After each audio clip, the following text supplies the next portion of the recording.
Hace un poquito más de un año a mi esposa, por llamada telefónica, de hecho, una persona del SAT me llamó, bueno, le llamó a ella, yo le dije que era su esposo, que era su contador, etcétera.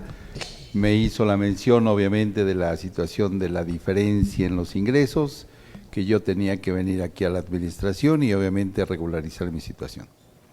Le dije, ok, no hay ningún problema, yo voy, nada más si me puedes decir en cuáles meses son donde tú me dices que tengo esta conducta típica según para ti.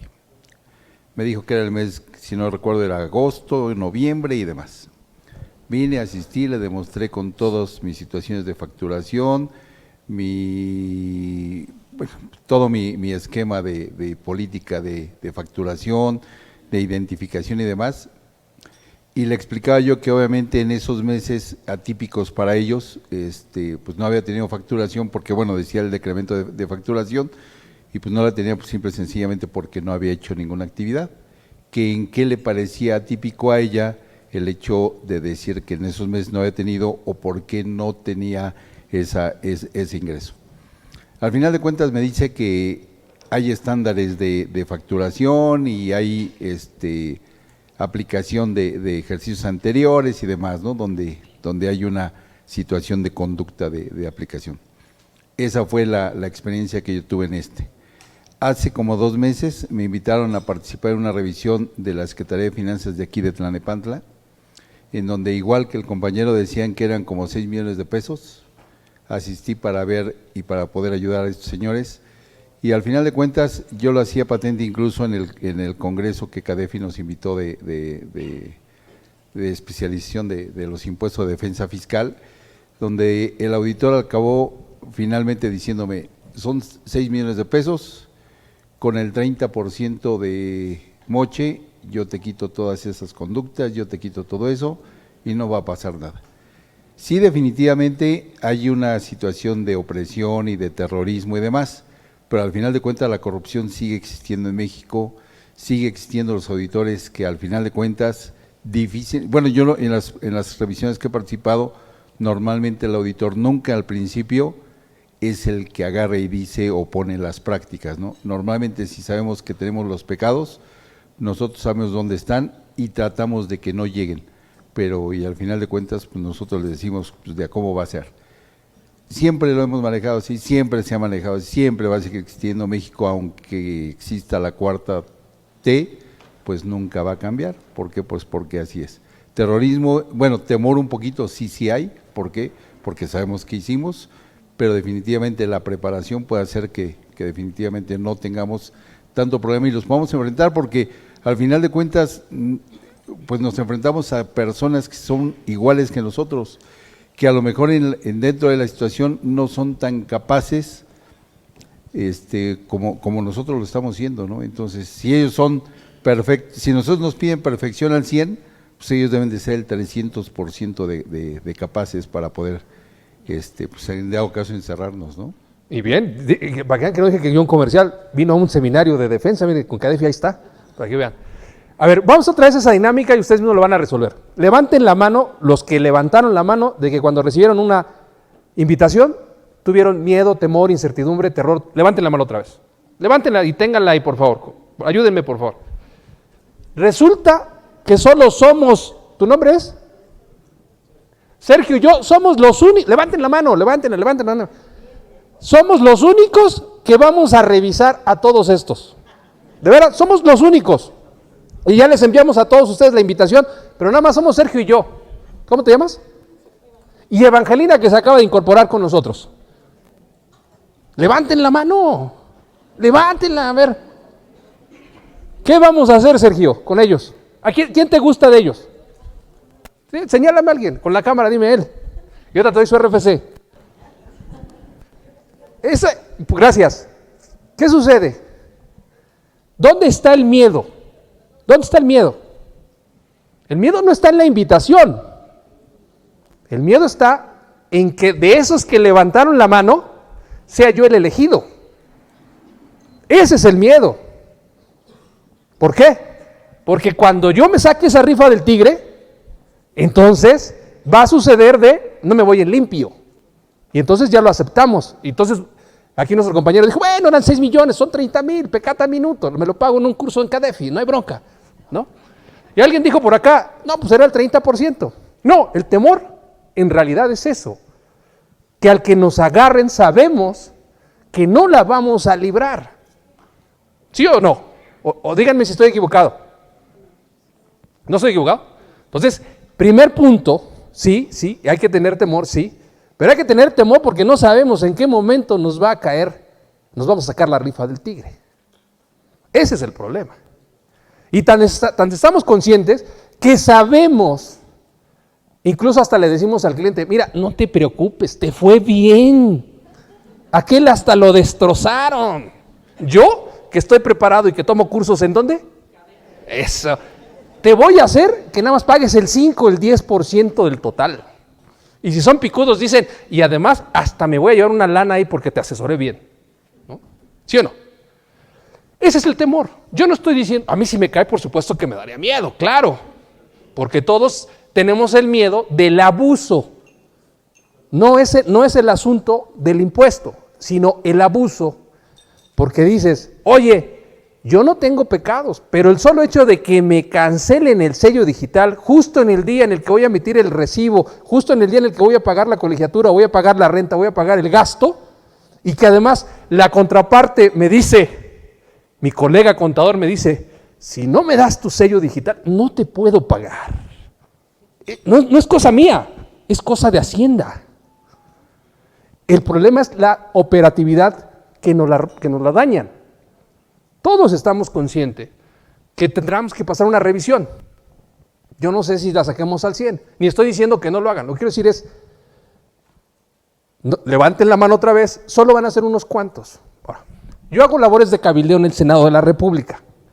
Tuve la oportunidad de estar en las comparecencias y lo que les voy a decir, además lo pueden consultar ustedes en YouTube, es lo que dijo el secretario de Hacienda, hoy secretario de Hacienda, el año pasado, pero cuando fue subsecretario. Él dijo así, palabras menos, palabras más, porque han de saber que él, antes de ser subsecretario de Hacienda, fue secretario de Finanzas de la Ciudad de México, justamente con el presidente Andrés López Obrador, cuando era jefe de gobierno. Él dijo así, mira, nosotros les enviamos las invitaciones para todos, y de ahí hacemos un estudio. Sobre ese estudio, determinamos el comportamiento de los que contestan, de los que no contestan, y sobre eso verdaderamente empezamos a tomar la estrategia para recaudar. Pero él dijo, yo vengo, porque en esa época se fue a Estados Unidos, a funciones monetarias en el banco. Ese esquema lo aprendí en Estados Unidos, pero cuando llego a México, lo primero que me decían los estudios es que iba a decir un porcentaje va a atender, otro porcentaje va a atender, ¿no? En el caso de México, de 10 invitaciones que mandaba, adivinen cuántas contestaban. 11, 12. Porque además decía, y te mando información para que veas que lo hice bien. Es decir, los estudios que se aplicaban en otros países para la cultura resultaron diferentes en México por esta idea, esta cultura que hoy tenemos de mándale información por si acaso, atiéndelo por si acaso, ¿no? Y así es, ¿no? Oye, por si acaso. Yo no estoy diciendo que las invitaciones no generen actos de fiscalización, que quede bien claro. Yo solo estoy diciendo que en voz de un personaje está diciendo, las invitaciones los propios contribuyentes me dieron la pauta para que yo hiciera más labores de recaudación. Y entonces ellos en su propio escenario dijeron, seguramente están contestando porque me están defraudando, están evadiendo, entonces tengo que atacarlos de otra manera. ¿Cuál es la conclusión de esta anécdota? Atiendan las invitaciones, sí, porque son el antecedente de un acto de recaudación. Pero ¿quién manda la invitación? ¿Ustedes creen que la manda José Antonio Luarte, que está sentado en un escritorio aquí en el SAT de Tlalnepantla? ¿Quién la manda?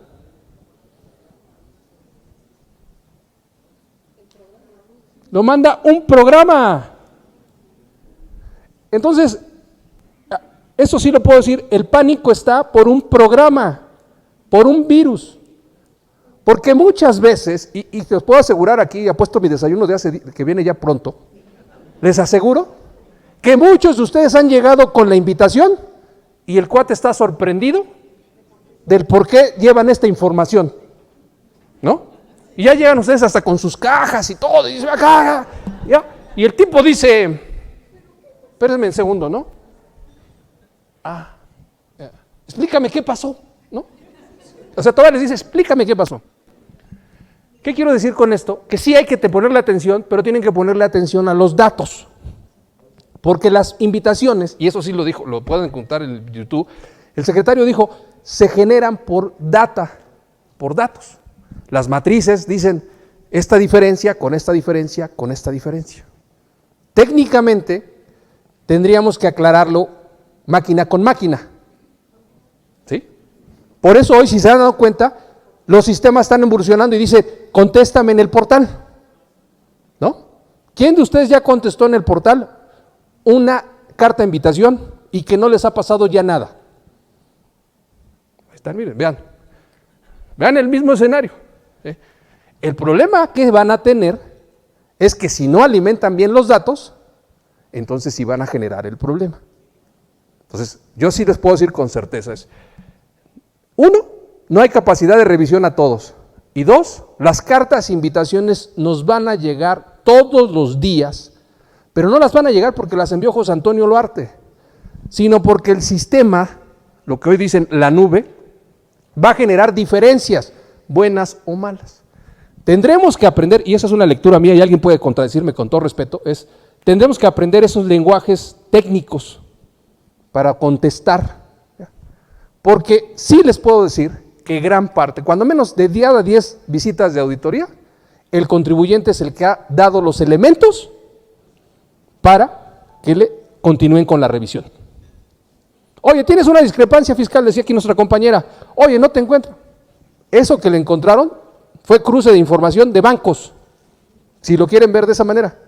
Pero muy gentilmente, muy amablemente, ya nos explicó que su abuelita se enfermó, ya nos explicó que está en Estados Unidos y ya nos dio datos que me permiten a mí decir, demuéstrame el boleto de avión.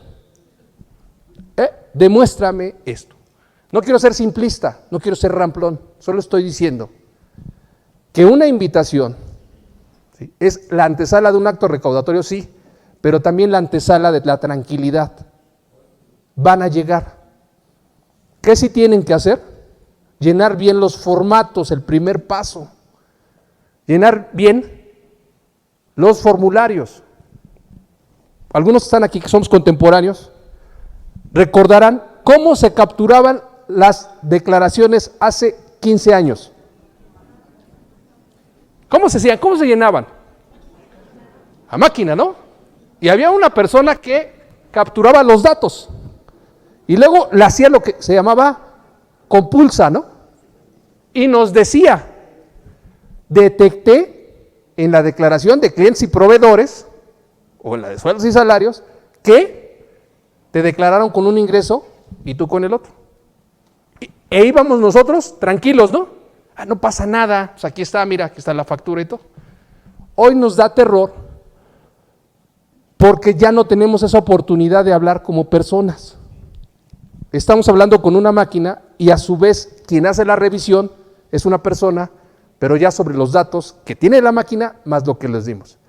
Antes de cualquier cosa yo les recomendaría quien alimente, quien maneje los sistemas informáticos tiene que estar preparado incluso para saber responder a esa comunicación. Yo no sé cómo le vamos a hacer, yo tampoco lo sabría hacer, pero ese es el futuro al que nos vamos a encontrar. Por eso les decía, ¿por qué la Secretaría se está reduciendo en su actividad operativa? Porque le está apostando a las plataformas tecnológicas. Hoy día ya nos manda una prellenado, ¿sí? ¿Sí o no?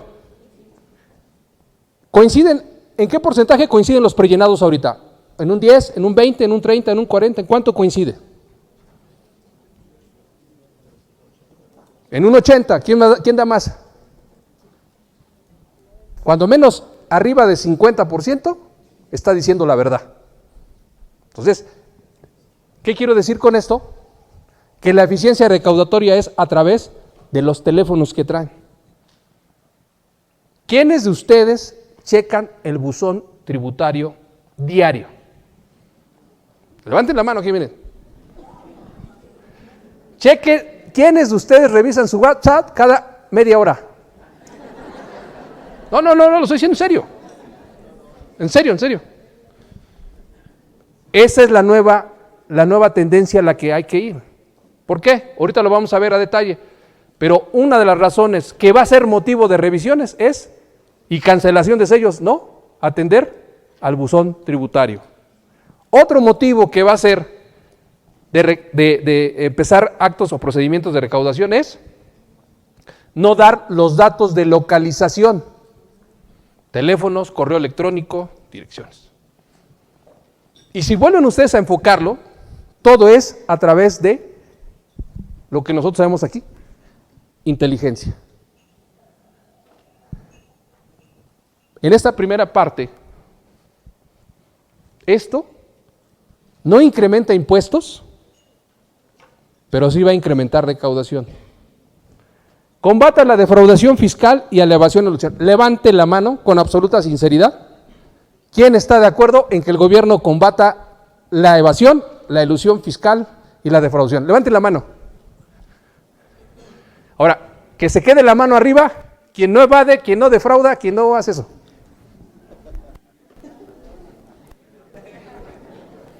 ¿Qué dice eso? ¿Qué dice eso? ¿Que son defraudadores? No. ¿Que son ahorradores? No, se dice somos estrategas fiscales. Somos estrategas fiscales. ¿Sí? ¿Qué significa eso? Que ninguno de nosotros está de acuerdo en que la autoridad haga esas cosas. ¿Están de acuerdo? Alguien dígame que está en desacuerdo en que los ingresos del próximo año dependan del barril. ¿Nadie está en desacuerdo? ¿Tú estás en desacuerdo? ¿Sí? ¿Por qué? Eso es bueno. Ayúdenos allá con nuestro compañero, porque no todo el mundo tiene que decir que sí a todo. Aquí, levanta la mano, por favor. Aquí, ahí está. Yo cuando me casé hubiera querido que dijera, no lo acepto, pero... Bueno, como todos lo hemos visto y hasta lo han comentado, pues el valor del petróleo ya no es el mismo, ¿no? Y el que se explote o que se trate de enriquecer al país como fuerte principal, pues es hasta ilógico, ¿no? Que ya hay nuevas tecnologías, nuevas fuentes de energía más, pues sí, que pueden generar una mayor riqueza. Nosotros seguimos enfocados en el barril, que desde hace años pues ya no vale lo mismo, su producción y explotación es más cara. No tiene mucho sentido para mí que nuestro principal motor de economía sea eso. Sin embargo, es una realidad, lamento decirte que sí forma parte, dependemos de parte de ese dinero para salir adelante. Aunque no es de nosotros, ni el dólar ni el petróleo. Pero esto, si yo tuviera que preguntarles a ustedes, ¿avalan estos 4 conceptos para que la recaudación se mantenga? Eficiencia recaudatoria, ajuste por inflación, eliminación de la compensación de saldos a favor y combate a la defraudación. ¿Ustedes aprueban eso? ¿Alguien está en desacuerdo con con absoluta sinceridad? ¿Alguien está en desacuerdo? Venga, por favor, ¿pueden ayudarnos?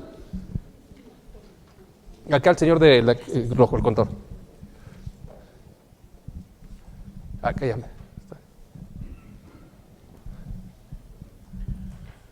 Mi nombre es Carlos. Carlos, bienvenido.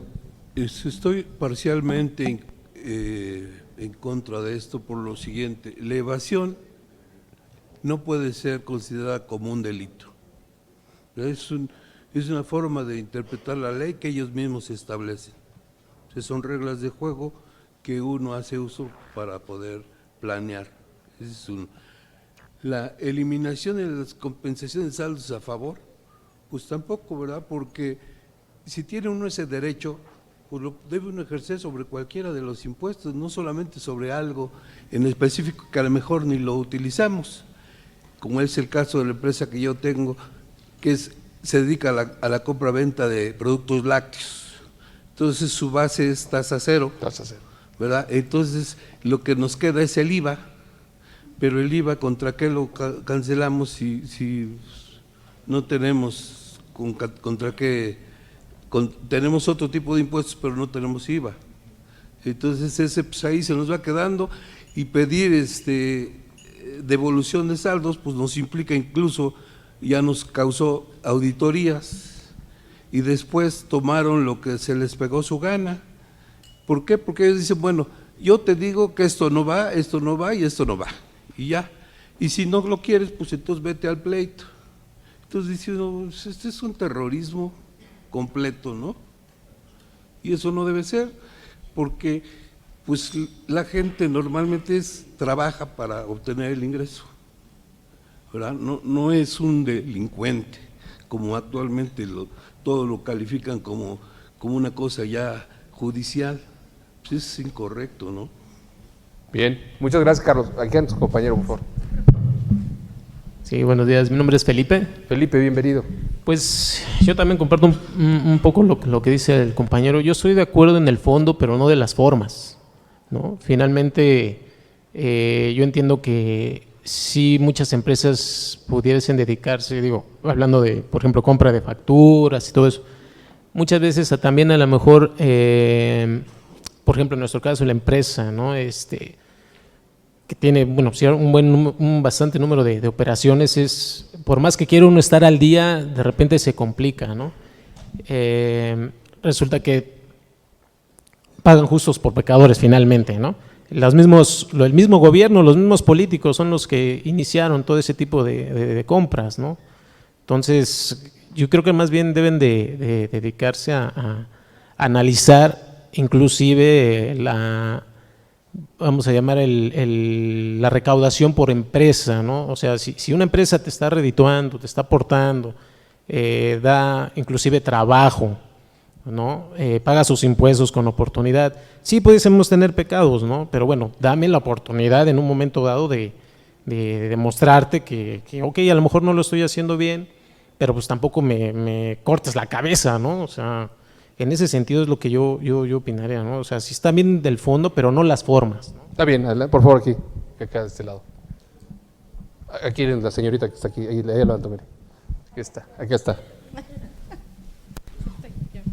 Gracias.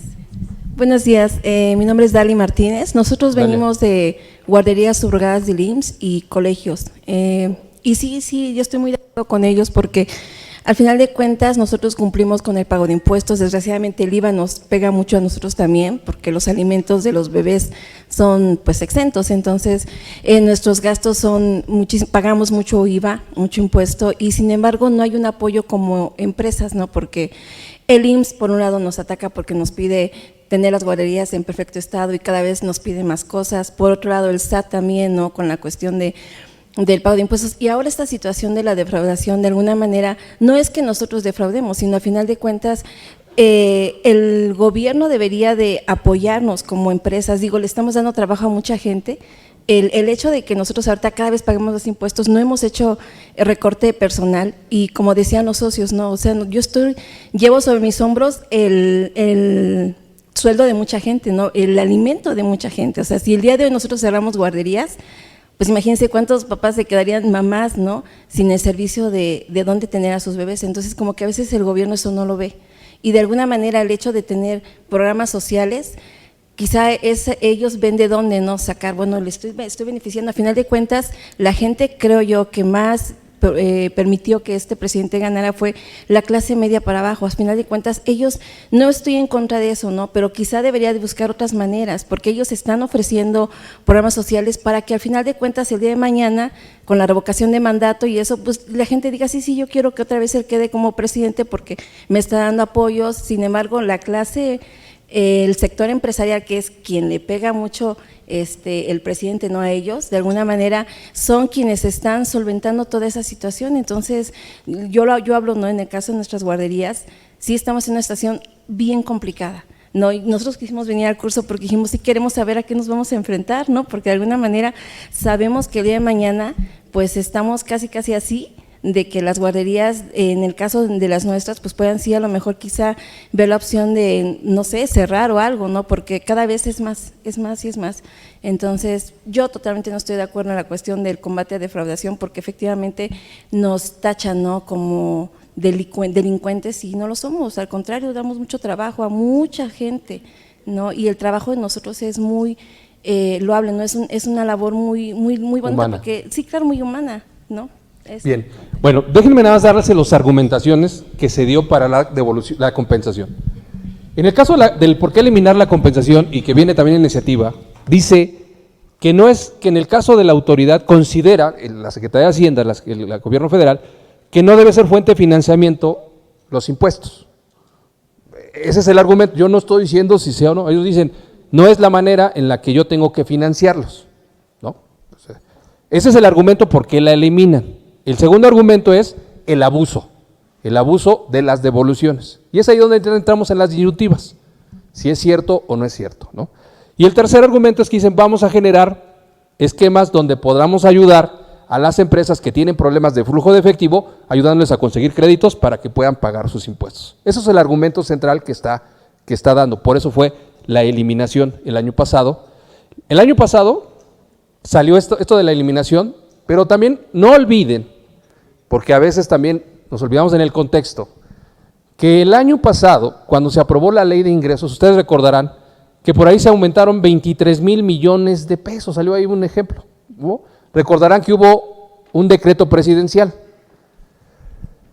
¿Cuál fue el argumento para que en esa ocasión, ese dinero que necesitaban, esos 23,000 millones de pesos, el argumento es que si quitábamos la compensación universal, la Secretaría de Hacienda tendría 23,000 millones de pesos, que eso es lo que estima que le está costando de devolución de impuestos. Salió como el año pasado y se puso como un transitorio en la ley de ingresos. Para este año, si fuera cierto, porque otra de las cosas es, no sabemos con exactitud, porque no hay ni esa información, ni quien la revise, si hoy, al día de hoy, no tenemos el dato preciso de cuánto dinero se ha ahorrado a través de las devoluciones. Cuando fue la comparecencia del secretario, él argumenta que anda alrededor de los 23,000 a los 25,000 millones, que es lo que va a cerrar. Pero no tenemos la certeza. Sin embargo, de esa idea que a alguien se le ocurrió, porque eso fue una ocurrencia, sin sustento, hoy ya estamos viviendo una realidad, que es que echo para atrás las compensaciones universales, porque me genera dinero, pero insisto en mi argumento central, esos 23,000 millones de pesos funcionan. Las reformas que ustedes tienen ahí ahorita tratan de recaudar 30,000 millones, es decir, el gobierno, de acuerdo a su argumentación, no le queda otra más que no devolver. Y como no le queda otra, empieza con esos excesos. Empieza primero con la traba de voy a pedirte información para hacerte larga la devolución. Eso ya es un exceso, ya empieza a salirse, ya no es agradable, porque de una causa buena genera otro problema. Porque en el caso de los que están exentos, dices, bueno, no hay problema, pero si me agilizaran las devoluciones, podremos avanzar. Pero cuando no me las avanzas, y sino todo lo contrario, me pones trabas, y luego además dentro de esas trabas te quieres beneficiar cobrándome impuestos porque consideras que no cumple materialidad o que no cumple requisitos, entonces ya estamos ahí, ya estamos en un problema. Y luego por el otro lado, el argumento de de combate a la defraudación ha venido cambiando. Primero el argumento fue las empresas factureras, que las deben de haber y deben de existir. Ese no es el problema de atacarlo. El segundo fue que estaba involucrado el gobierno y los políticos. Y luego el tercer argumento que se ha ido cambiando es que los contribuyentes abusamos. Se argumentó también que se iban a recuperar entre 400 y 500 mil, la danza de los millones de pesos, 400 y 500 mil millones de pesos. Sí,